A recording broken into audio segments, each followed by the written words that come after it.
안녕하세요. 40대 중반 중년 기혼 남자입니다.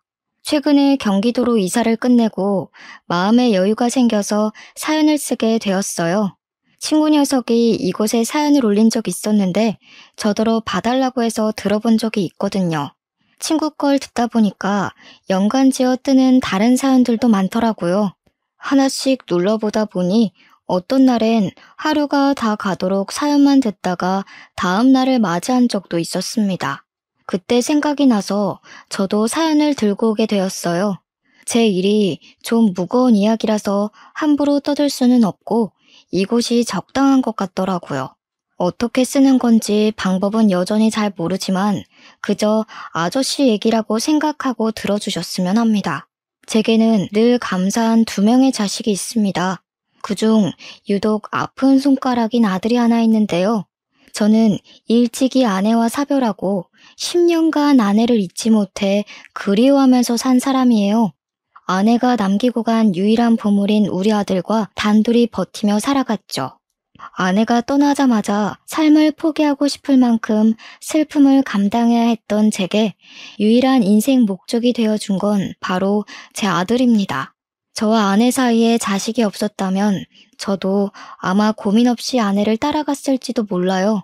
아내가 두고 간 소중한 아들만큼은 엄마 없는 슬픔을 덜 느끼게 해주고 싶어서 정말 악착같이 일을 했고 그렇게 일하다 보니 저의 사업은 대성공하게 되었죠.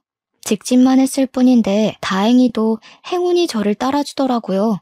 덕분에 저는 아들을 전폭 지원하며 키우는 데에 무리가 없을 만큼 벌이를 했고 다행히 아들도 바람직하게 커졌습니다.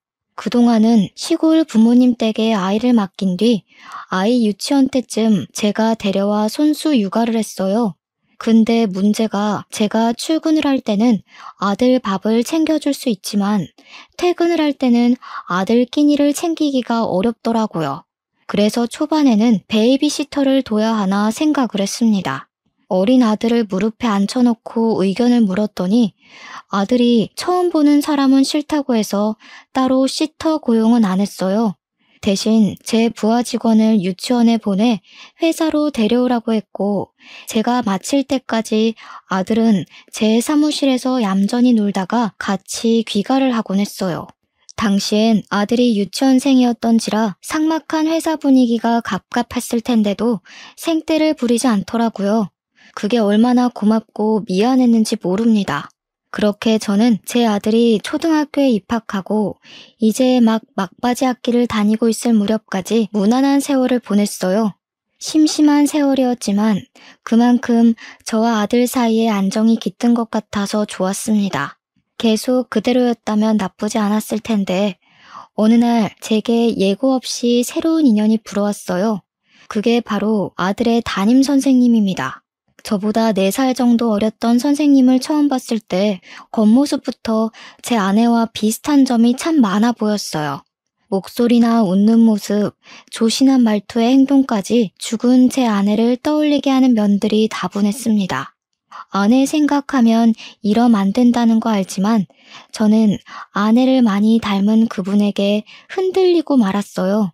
분명 아내랑 다른 점이 있는데도 굳이 아내랑 닮은 점만 제 눈에 보이더라고요.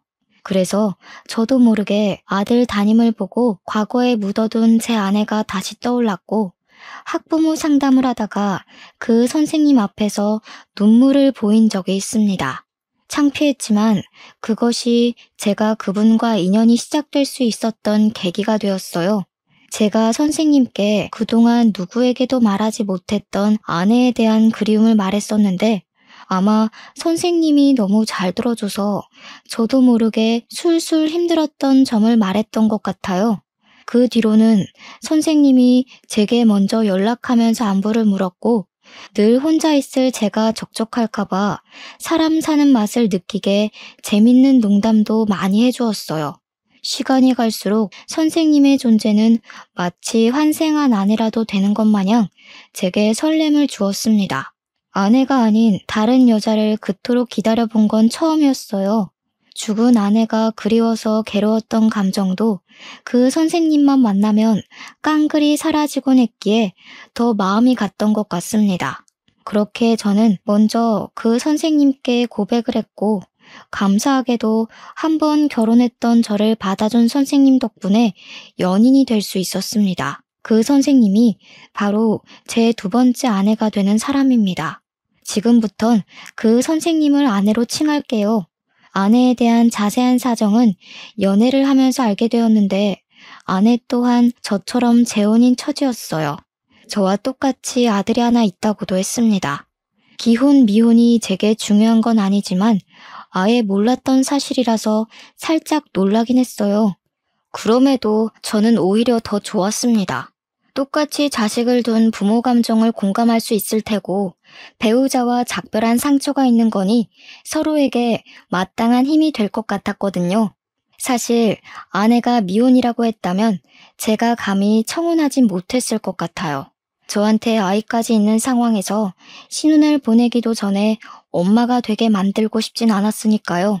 근데 아내한테도 저희 아들과 겨우 2살 차이인 아들이 있다고 하니 제 아들에게도 또래 형제가 생기는 셈이라 괜찮을 거라고 생각했습니다. 그런데도 처음엔 아들한테 설명하는 게 좀 많이 힘들었습니다. 제가 재혼 얘기하자마자 아들이 저보고 그냥 결혼 안 하면 안 되냐고 하더라고요. 아빠가 결혼 안 했으면 좋겠어? 왜? 아빠 생각에는 우리 아들한테 엄마가 있으면 참 좋을 것 같다고 생각하는데 학교 선생님이라서 그래? 그것도 그렇지만 그냥 별로야. 나는 아빠만 있어도 돼. 엄마 없다고 슬펐던 적 한 번도 없어. 지금처럼 나랑 둘이 살자. 저는 아들의 생각을 들어주긴 했으나 그뿐이었고, 며칠에 걸쳐 아들의 마음을 돌리려고 노력을 했습니다. 아들이 좋아하는 피규어 선물도 해주고 맛있는 것도 사주고 아들의 학습도 많이 들여다봐줬어요. 하고 싶다는 레고 학원도 보내주었고요. 그리곤 그럴 때마다 슬쩍 아내 얘기를 꺼냈습니다. 아들은 결국 레고 학원 등록 덕분에 저와 아내의 관계를 허락해줬어요. 그 결정이 얼마나 힘들었을지 알기 때문에 그날 저는 아들에게 진심으로 고맙다고 꼭 안아주면서 표현했습니다. 그렇게 저는 아내에게 청혼을 했고 저희는 살림을 합치게 되었어요. 고맙게도 아내의 아들은 저더러 바로 아빠라고 해주더라고요. 아내 아들은 낯가림이 덜한 편인 것 같았습니다. 반대로 저는 아들이 저와 아내의 사이를 허락해줬다고 해서 아내를 바로 엄마로 받아들일 거란 기대는 안 했어요. 역시나 아들은 자기 담임 선생님을 갑자기 엄마라고 부르려니까 많이 낯선 것 같더라고요. 게다가 없던 동생이 생긴 것도 좀 불편해했고요. 저희 아들이 낯을 많이 가리는 편이라는 건 이미 베이비시터 싫어할 때부터 느끼긴 했습니다. 당연히 재혼 가정에선 자식들이 가장 적응 못하는 게 당연한 거란 말을 들었기에 아들에게 따로 잘 지내보라고 강요하지도 않았어요. 근데 아들의 고심이 길어질수록 저보단 아내의 마음이 더 안 좋을 것 같더라고요. 미안해요. 애가 원래 마음의 문을 잘 안 여는 타입이라. 아마 시간 지나면 분명 우리 가족 받아들일 거예요. 내가 아들한테 결혼 허락받는 것도 오래 걸렸지만 해냈잖아요. 당연하죠. 그런 것도 모르고 이 결혼했을까 봐요? 걱정도 많네요. 저랑 첫째 사이는 우리가 알아서 할 테니까 당신은 하는 일에만 집중해요. 요즘 회사 바쁘잖아요. 제 아들은 엄마라고 말하길 늘 미루고 동생도 피해 다니며 방에만 틀어박혀 있길 다반사였지만 아내는 항상 그런 제 아들을 이해해주는 고마운 사람이었습니다. 아내와 재혼을 하기 전만 해도 저는 아들밖에 모르고 아들만을 위해 사는 사람이었는데 아내를 만나고 나서부턴 저 또한 누군가에게 오랜만에 챙김을 받으니까 노고가 확 풀리는 느낌이더라고요. 제가 미처 못 챙겨줬던 엄마의 몫까지 아내가 나서서 제 아들을 신경 써줬어요. 저는 그게 항상 분에 넘치게 고마워서 아내에게 더 잘했습니다. 그래서 아내한테 앞으로 내가 번 돈으로 충분히 내 식구 잘 살 수 있으니 일도 이제 그만하고 집에서 가정에만 충실해 줄 수 있냐고도 물었어요. 제가 용돈이랑 생활이 줄 거고 집안일도 절대 관여하지 않겠다고 자유롭게 지냈으면 좋겠다고 권유를 했거든요. 그러니 다행히 아내가 좋다고 해주더라고요. 자기 커리어를 과감하게 버려야 하는 부분이기도 한데 아내는 흔쾌히 우리 가족을 선택해 주었습니다. 아내는 정말 마음씨가 좋아서 혀를 내두를 정도로 제게 내조를 했어요. 제가 그날부터 배달 음식으로 점심을 먹지 않고 아내가 싸주는 도시락을 먹었잖아요. 고생하는 것 같아서 이렇게까지 안 해도 된다고 해도 아내는 그저 좋아하는 만큼 해주고 싶은 거라며 말도 참 예쁘게 했습니다. 저만 경제활동 시키는 게 미안하다면서 제가 움직이는 시간엔 아내도 움직이고자 노력하는 모습을 보여주는데 얼마나 사람 좋아 보이고 사랑스러웠는지 몰라요. 제게 행복은 아들이 전부였는데 그 틈새를 비집고 들어온 색다른 모양의 행복 덕분에 저는 살아갈 맛이 더 풍부해진 기분이었어요. 아들만 마음의 문을 열어준다면 우리 가족은 생기 가득 화목할 준비가 얼마든지 된 상태였어요. 그리고 드디어 외식 참여나 가족 모임 일절 안 하던 우리 아들이 어느 순간부터 변하기 시작하더라고요. 아들은 가족 일에 참여도 잘했고 아내나 동생을 보면 인사도 잘했습니다. 너무 고마워서 아들에게 따로 용돈을 더 주기도 했어요. 이제 다 되었다고 생각했습니다. 우리가 차차 가족으로 융화가 될 테니 더 행복해질 일만 남았다 싶었어요. 그런데 예상치 못하게 슬슬 비운이 찾아오더라고요. 그런 안 좋은 기분을 느낀 시기는 제 아들이랑 둘째가 나란히 방학을 했을 때 처음 느꼈습니다. 그 시기에 비운을 상상도 못했을 만큼의 축복을 먼저 받았거든요. 제 아내가 임신을 했던 시기였고 산부인과에서 정확히 검진까지 받고 온 날 저희 가족은 소고기로 외식을 했었어요. 역시나 착한 아내는 잘 먹지도 않고 아들들을 챙기기 바빴습니다. 제가 애들 그만 챙기고 당신 먹으라고 해도 아내는 그저 애들 먹는 것만 봐도 배부르다며 웃는 예쁜 사람이었어요. 하필 그런 상황에서 의외로 제 아들이 다시 가족과 멀어지고 있음을 느꼈습니다. 아들이 갑자기 저랑 눈이 마주치면 바로 피하고 화장실 가다 마주쳐도 바로 피하길 반복했어요. 그게 반복되다 나중에는 퇴근하고 제가 집에 들어오면 인사도 안 하고 방으로 들어가선 제가 잠자리에 들기까지 방에서 꼼짝도 안 했어요. 아내랑 둘째는 갈수록 밝아져 가는데 제 아들만 갈수록 어두워지는 것 같아서 무슨 말 못할 고민이 있나 좀 걱정이 되더라고요. 저는 일을 다니는 사람이니까 집 사정을 잘 모르거든요. 아내가 어련히 알아서 잘하니까요. 근데 우리 가족에 조금씩 융화되고 있는 것 같던 아들이 한순간에 다시 초기 때로 원상복귀된 모습 같아서 궁금할 수밖에 없었습니다. 아내한테 첫째 요즘 무슨 일 있냐고 물어봐도 아내는 심각한 고민 아니라고만 얘기를 했어요. 한참 사춘기잖아요. 저럴 땐 그냥 내버려 둬야 돼요. 저번에 제가 밥 먹으라고 한마디 했다가 애가 놓고 좀 하라고 얼마나 큰 소리를 치던지. 시컵한 뒤로는 저도 첫째가 많이 조심스러워요. 아무래도 사춘기가 심하게 온 것 같아요. 아내에게 물어도 사춘기라는 답 말고는 별달리 뾰족한 정보는 없었습니다. 결국 제가 직접 아들이랑 말해보는 게 좋을 것 같아서 한날 아들 방에 들어갔는데요. 아들 방도 결혼하기 전에는 많이 들락날락했는데 결혼하고 나서는 거의 들어가 본 적이 없어서 오랜만이었습니다.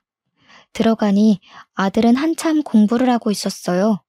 제가 들어가도 누가 방에 들어왔는지 확인도 안 했고 오히려 더 책에만 눈을 박았더라고요. 그게 꼭 아무랑도 말하기 싫다는 의사표시로 보였습니다.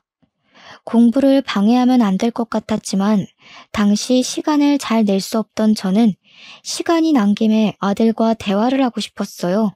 제가 조심스레 아들에게 말을 걸자 아들은 저를 의외의 인물 보듯 눈을 끔뻑거리며 쳐다봤어요. 아, 아빠였어? 하는 물음마저 저를 의문스럽게 만들었습니다. 아빠가 너무 오랜만에 아들 방 찾아왔지? 그동안 바빠서 인사도 잘 못했네. 아빠인 줄 몰랐어? 혹시 엄마 기다린 거야? 아니, 정신 나갔다고 그 아줌마를 기다리겠어? 나 그 아줌마 싫어. 제발 내 방에 함부로 좀 들어오지 말라고 해. 그리고 나 이제 밥도 따라 먹고 싶어. 그 아줌마 가식 떠는 거 보기 역겨워. 아들이 망설임 없이 아내를 아줌마 취급하며 욕을 하는데 그런 아들에게 오히려 제가 서운함을 느꼈습니다. 좋아져가는 가정 분위기에 찬물을 끼얹은 아들이 밉기도 했고 아들이 조금씩 아내랑 둘째를 받아들이는 줄 알았는데 사이가 더 틀어져 버린 것 같아 실망하기도 했기 때문이죠. 그래도 최대한 화는 내지 않으려고 했습니다. 아들에게 차분차분 엄마라는 존재를 이해시키려고 애를 썼어요. 엄마랑 동생도 다 너처럼 우리가 낯설어. 너만 그런 거 아니야. 그런데도 엄마랑 동생은 너를 아들로 인정하고 형으로 대해주잖아. 근데 왜 넌 노력조차 안 하려고 해? 누가 처음부터 서로가 마음에 들고 잘 맞겠어? 그런 건 피가 섞였다고 해도 어려운 거야. 엄마가 양보하는 것처럼 너도 좀 배려해주면 안 되겠니? 저는 나름대로 아들의 마음을 다치게 하지 않으려고 안간힘을 쓰며 조심스레 말했습니다.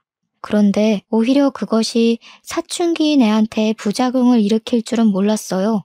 아들은 제 노력에도 다짜고짜 짜증을 내며 아내가 무섭다고 말했던 것처럼 성질을 부렸어요. 아빠, 저 아줌마한테 진짜 넘어갔어? 우리 엄마 벌써 다 잊은 거야? 저딴 게 무슨 엄마라고. 아빠는 저 아줌마한테 콩깍지 씌웠으니까 모르겠지. 저 아줌마가 아빠 시중이나 들려고 이 집에 들어온 줄 알아? 아들이 저한테 대든다고 목청을 높이는 바람에 거실 밖에 있던 아내랑 둘째가 놀라서 들어왔어요. 근데 거기다 대고 아들이 아내랑 둘째한테 자기 방 함부로 들어오지 말라고 소리를 쳤어요. 그런 아들을 보며 저도 모르게 기강 잡는다고 안 하던 짓을 해버렸습니다.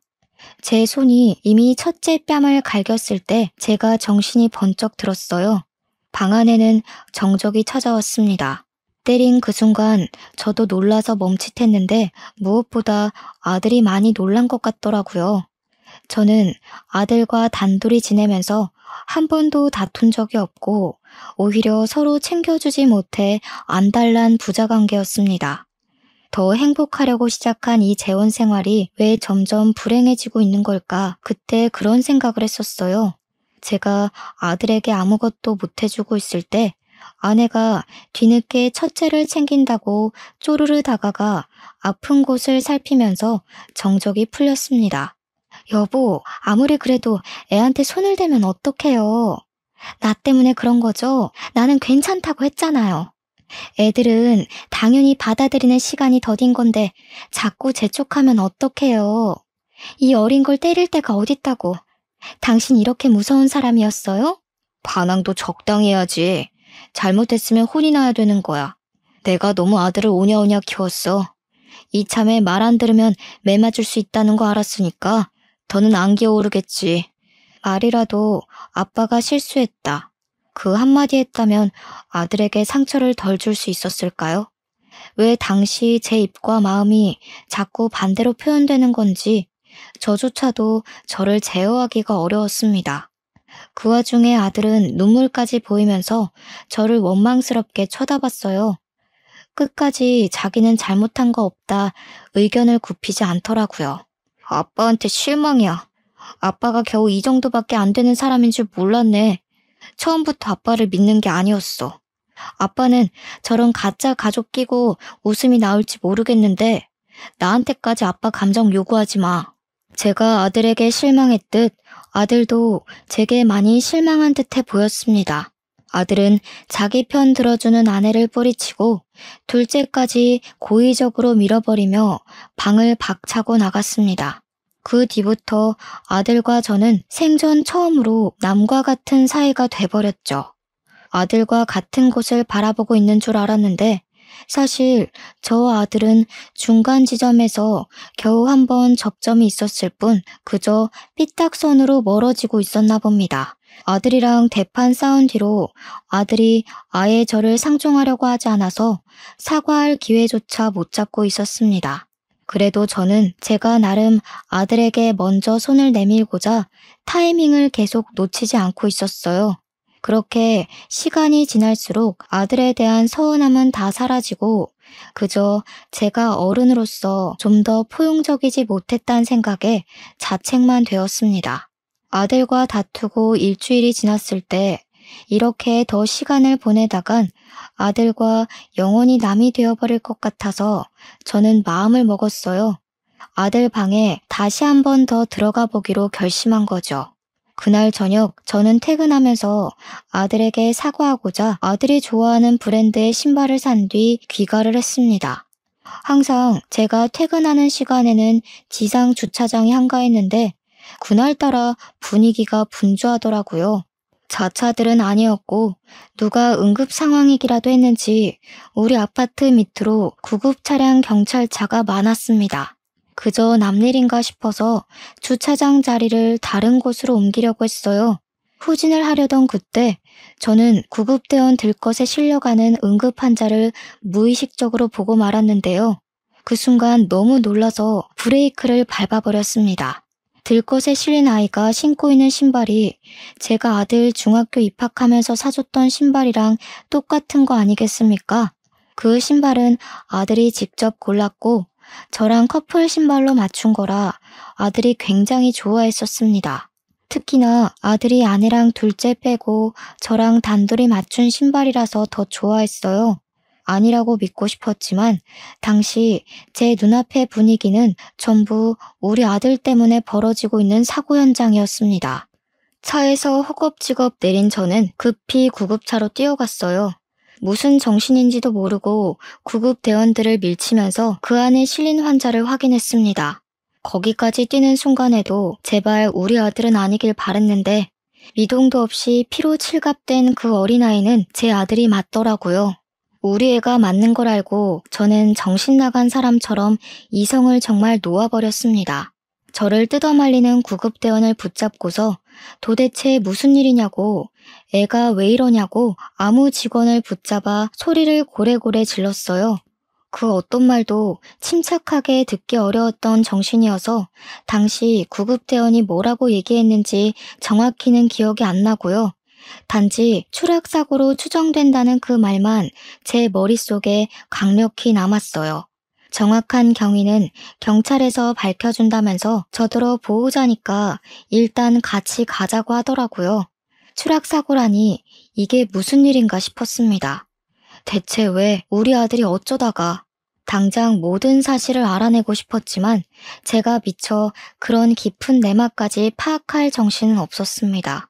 그저 피로 범벅된 우리 아들 손을 잡고 제발 목숨만 살려달라 그렇게 빌고 빌기만 했어요.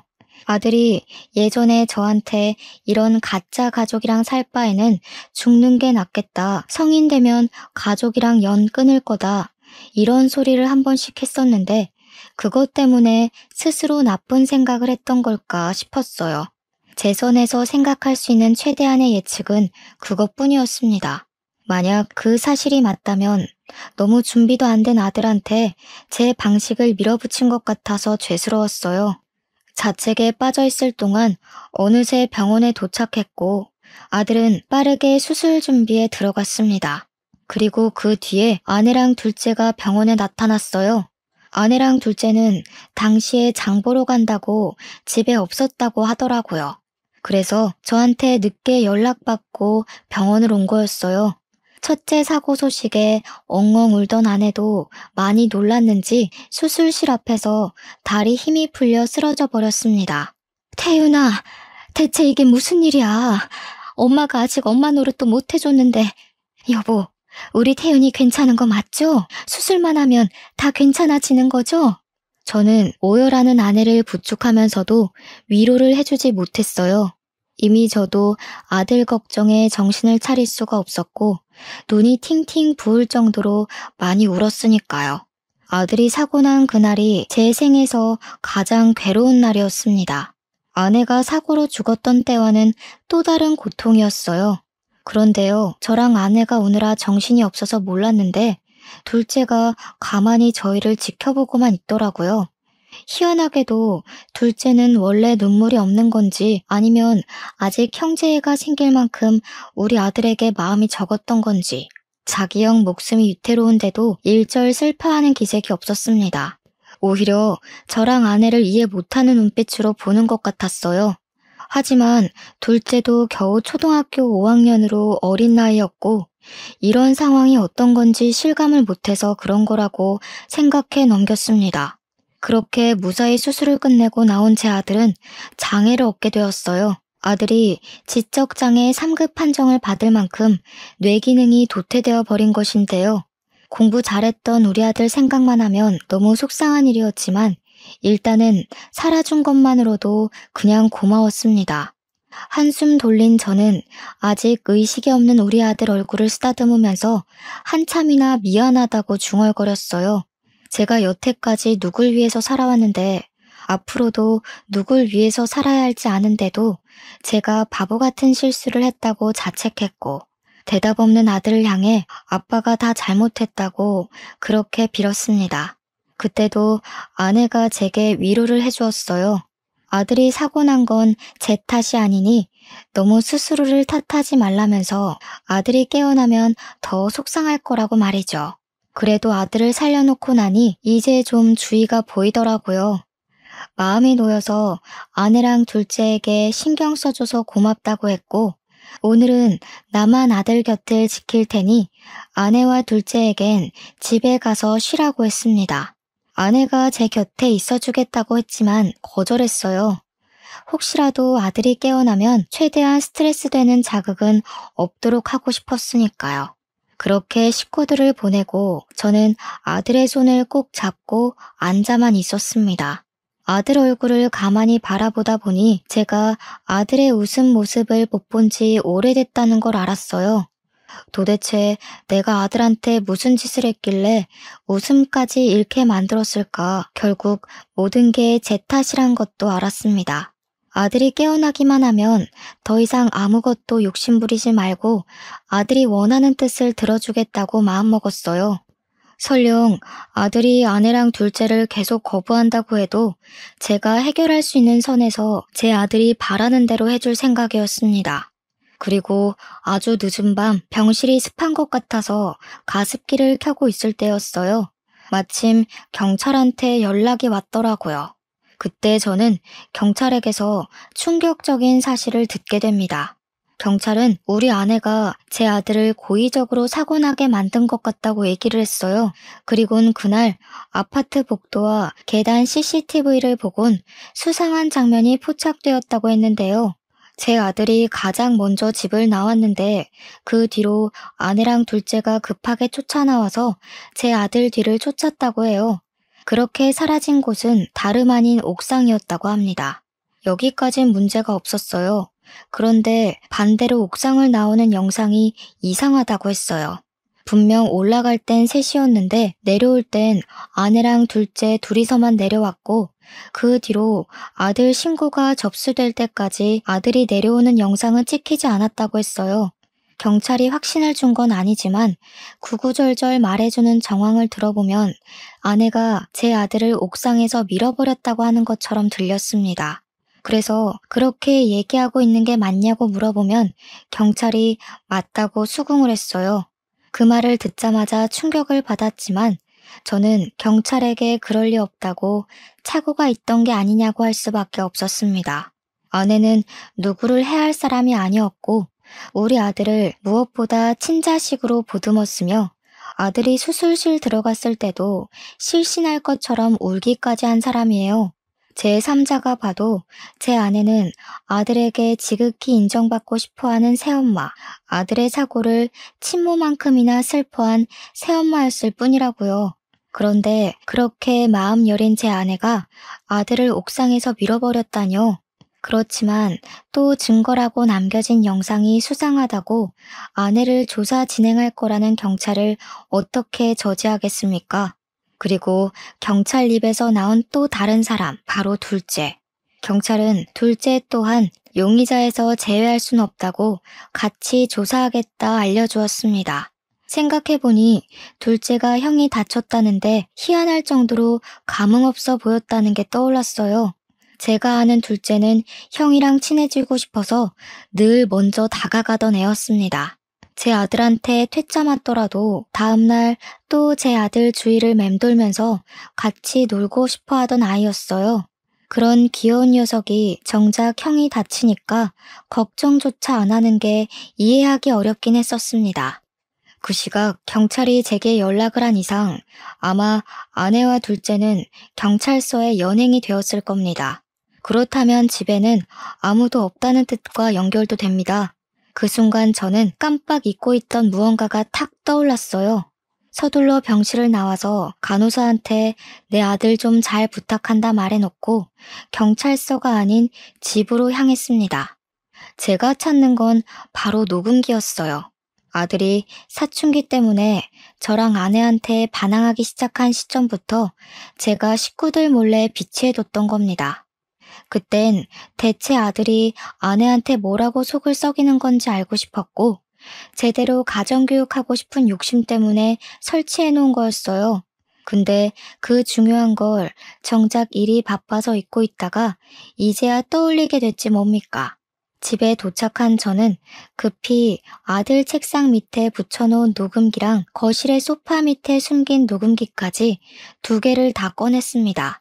배터리는 달아 있었지만 녹음된 시간이 아주 길어서 웬만큼 상황은 다 들어있었어요. 저는 부디 상황이 더 악화되지 않길 바라면서 재생 버튼을 눌렀습니다. 아빠가 너 말 믿어줄 것 같니? 네 아빠는 이미 네 엄마 따위 잊어버렸어. 나한테 정신이 나가서 쩔쩔매는 거 보고도 아빠가 계속 네 편이라고 생각해? 그래봤자 아줌마는 뒷전이에요. 우리 아빠 아직도 엄마 못 잊어서 휴대폰에 엄마 사진 갖고 있거든요. 아빠가 아줌마한테 빠졌다고 생각해요.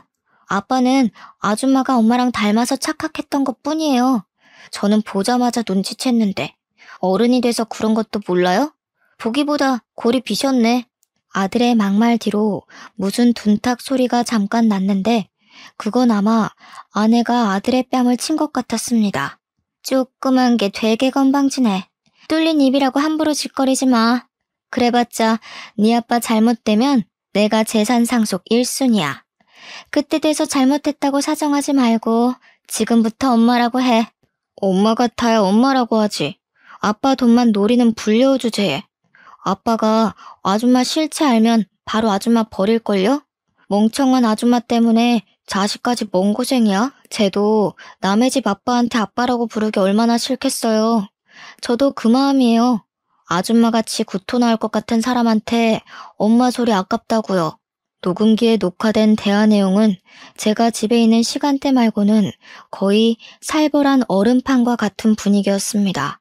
들을수록 제가 몰랐던 저희 가족의 실체가 서서히 수면 위로 떠오르는 것 같아서 너무 충격이었어요. 뿐만 아니라 녹음기 수명이 길었는지 아들이 사고 났던 그 당일에도 녹음이 되어 있더라고요. 나 임신한 거 알지? 네 아빠는 이미 너한테 마음 떴어. 앞으로 뱃속에 애까지 태어나면 네 아빠는 지금보다 더 너를 정신 나간 놈 취급할걸? 그러다 결국 호적까지 파이면 어쩌려고 그러니? 네가 잠자코 내 말 따르면 적어도 내가 너 버림받는 거 막아줄 수 있는데. 호적 파시던가요. 저도 아빠한테 말은 해볼게요. 아줌마가 아빠 재산 뺏으려고 벼르고 있다고 하면 아빠가 뭐라고 할지 궁금하네요. 우리 아빠 돈 욕심 부리는 사람 극도로 싫어하는 거 알려나 모르겠네. 어쨌든 녹음도 했으니까 아빠가 제 말을 안 믿진 않겠죠. 아들 말을 끝으로 투닥거리는 소리가 났는데 아무래도 아내가 아들에게 득달같이 달려들어 휴대폰 뺏으려는 소리 같았습니다. 휴대폰 가지고 갑자기 다툼이 벌어지는 것 보니 아들은 당시 휴대폰으로 아내의 실체를 녹음을 했던 것 같았어요. 어쩐지 경찰이 지난번에 아들 휴대폰이 없다고 혹시 봤냐고 물어본 적이 있었는데 그땐 그저 아들 사고 때문에 정신이 없어서 뭐든 생각할 겨를이 없었습니다. 그 뒤로 아들이 아내를 피해서 옥상으로 도망쳤던 것 같고 그걸 아내가 둘째 데리고 쫓아간 듯 했습니다. 옥상에는 CCTV나 제가 설치했던 녹음기 따위가 없어서 그 이후에 무슨 일이 일어난 건진 알 수 없었어요. 그곳에서 우리 아들이 혼자 아내를 상대하다가 사고를 당했다고 생각을 하니 너무 가슴이 아팠습니다. 불행 중 다행인 건 아들이 추락하는 장소에 우거진 풀떼기가 많아서 목숨은 건질 수 있었다네요. 모든 사실을 알게 된 저는 아들에게 미안해서 이 충격적인 사실을 혼자 감당하게 했다는 게 죽을 만큼 미안해서 아들이 깨어날 때까지 그렇게 괴로웠습니다. 단순히 저의 잘못된 판단으로 아들만 피해를 본 거잖아요. 그럴수록 저는 아내를 용서할 수가 없었어요. 하나부터 열까지 아들의 말이 전부 맞았던 만큼 확실하게 아내를 엄벌하고 싶었어요. 어떻게 그 어린애를 상대로 어른이 그런 용심을 부릴 수 있단 말인가요? 저는 아내에게 의논 없이 제 집에서 아내 물건이랑 둘째 물건을 빼기 시작했어요. 이혼 소송도 그날 바로 신청했습니다. 그리고 아내를 진심으로 제 가족으로 여기기 위해서 제 사망보험금이랑 첫째 사망보험금 수익자로 아내를 해놨거든요. 그건 아내도 마찬가지로 자신과 둘째의 사망보험금 수익을 저에게 돌려놨었고요. 일단 아내 앞으로 되어 있는 걸 모조리 다 제 앞으로 전환해 놓았습니다. 어쩌면 아내가 제 재산을 탐내기 이전에 아들 사망보험금까지 욕심냈을지도 모르겠네요. 그렇게 순식간에 제 주위를 도사리고 있던 끔찍한 아내의 흔적을 모두 지웠어요. 그리고 이틀째 조사에 불응하여 조사 진행이 안 되었던 아내에게 찾아갔습니다. 아내는 저에게만 보였던 착한 얼굴로 제게 매달리며 왜 이제 왔냐고 경찰이 자기 말 안 믿어준다면서 억울해했어요. 아내를 보자 녹음기에서 들었던 악마의 목소리가 겹쳐 보였는데 제가 어떻게 저런 여자를 죽은 제 아내와 같다고 생각했는지 모르겠더라고요. 이혼하자. 내 아들한테 해코지한 살인마랑 한 입을 덮고 자기 구역질라. 대체 돈이 뭐라고 그런 얼굴로 나를 속였는지 모르겠다. 네 애를 생각해서라도 똑바로 살았어야지. 어떻게 너 같은 사람이 선생을 할 수가 있어? 아내는 제 말에 당황해서 일단 모른 척을 하는 것 같았어요. 무슨 소리냐고 묻길래 아주 침착하게 아내가 처한 상황을 설명해 주었습니다. 이미 당신 앞으로 이혼 소송했고 콩고물이라도 떨어질 재산 일체 없고 내 아들 살인미수한 죄로 신고까지 했다고 말이죠. 그리곤 아내에게 녹음기 내용을 일부만 들려주곤 경찰한테 그것마저 제출을 했습니다. 멍청이가 아닌 이상 더는 모른 채 할 수 없었을 거예요. 아니나 다를까 아내가 정신이 나가서 본성을 드러냈는데 제가 이 순간을 얼마나 기다렸는지 몰라요. 결국 이럴 거였어? 내가 죽어라 당신 뒤치다꺼리 해주면 뭐해? 결국 당신 돈은 전부 그놈한테 갈 텐데. 그래서 내가 내 주머니 좀 챙기려고 했을 뿐이야. 그게 그렇게 잘못된 거야? 당신 사업체도 첫째한테 물려줄 생각만 했잖아. 내 아들이 병풍되게 생겼는데 그거 가만히 있을 엄마가 어딨어? 목소리 안 줄여? 뭘 잘했다고 큰 소리야. 겨우 이런 사람을 내 아들 엄마 시키려고 했던 게 쪽팔린다. 내 아들한테 이런 식으로 했구나. 근데 네가 좀 착각한 게 있네. 내 아들 말대로 넌 나한테 본처 대행일 뿐이었어. 네가 본처랑 좀 닮은 것 같아서 혹했던 거야. 너 볼 때마다 사별한 아내 생각 많이 했거든. 그건 고맙다. 네 껍데기 덕분에 가끔씩 아내랑 같이 있는 기분이었거든. 거짓말하지 마. 진짜 나한테 진심이 없었다고? 그런 사람이 나를 임신시켜? 그럼 당신은 좋아하지도 않는 여자 임신시키는 쓰레기야? 지금 나 매도하는 건 뱃속에 우리 아이까지 위협하는 거야. 잘 생각하고 판단해. 고의적으로 피해주는 사람도 있는데 실수하는 사람이라고 없을까? 걱정 마. 애 태어나면 네가 엄마 할 일은 없을 거야. 그 애 엄마는 네가 아니라 죽은 내 아내로 할 거거든. 애도 전과자 엄마는 창피해서 싫어할걸? 차라리 세상을 떴다고 하는 편이 아름답지. 아내는 자기 아이 빼앗길 통보를 받자 제정신을 놓고 저한테 달려들었습니다. 경찰이 바로 말리긴 했지만 저도 아내 머리채를 잡아서 떨어뜨려 놨어요. 차마 임신한 사람을 패대기 칠 수는 없겠더라고요. 애는 태어나는 순간 제가 친권을 가져갈 것이고 어차피 백수에다 범죄자 주제에 아내가 아이를 키울 순 없을 겁니다. 그리고 우리 둘째는 비록 제 아들 사고를 방관한 공범이라 볼 수도 있겠지만 둘째도 제겐 아들이에요. 엄마 잘못 만나서 잘못된 길로 빠지도록 내버려 둘 순 없어서 제가 데려오기로 했습니다. 그렇게 아내가 징역살이 중 출산을 했고 출산한 아이는 18개월이 지나서 예정대로 제 품에 돌아오게 되었어요. 사랑하는 제 아들은 지적장애 상급임에도 지능이 12살 정도라서 생활하는 데는 큰 문제가 없었어요. 다만 이걸 다행이라고 봐야 하는 건지 모르겠으나 기억상실증에 걸렸습니다. 아들이 저는 기억을 하지만 전처의 존재를 전혀 기억하지 못하더라고요. 그래도 아들에게 저와 좋았던 기억만은 남아있는지 저를 볼 때마다 싱긋싱긋 웃습니다. 그게 얼마나 마음이 찢어지는지 제가 남몰래 돌아서서 눈물을 훔치기도 해요. 저는 이걸 하늘이 준 기회라고 보려고요. 아들의 아픈 기억을 도려내줬으니 이젠 더 좋은 추억을 아들에게 선물하라는 뜻으로 말이죠. 아, 그리고 아내가 징역살이하러 들어가고 한 달쯤 됐을 때 아내의 전 남편이 저를 어떻게 알아냈는지 직접 연락 왔었어요. 전처에 대해서 제가 전혀 몰랐던 얘기를 하더라고요. 그 사람이 어디 가서 또 그런 짓 하고 있는 줄은 몰랐는데 근래에 감옥 갔다는 소식 듣고 수소문했다가 연락드렸어요. 사실 그 여자 정신적으로 문제가 많은 사람이에요. 저랑 결혼했을 때 중간에 분노 조절 장애랑 리플리 증후군 판정을 받았었거든요. 듣자 하니 전처는 정신 이상이 너무 심해서 정신과 약을 복용해야 할 정도였는데도 불구하고 정신과 병원을 방문하게 되면 자기 선생 직함 날아간다고 절대 병원을 가지 않았고 그래서 누적된 상태가 결국 심한 병으로 도졌다고 합니다. 리플리 증후군이란 소리는 전처 때문에 처음 검색을 해서 알아봤어요. 이런 사람들은 앞뒤 다른 모습은 기본이고 자신이 거짓말로 꾸미는 세상을 진짜라고 믿는 사람들이래요. 그래서 전처가 저한테 그렇게 거짓말을 잘 친 거였습니다.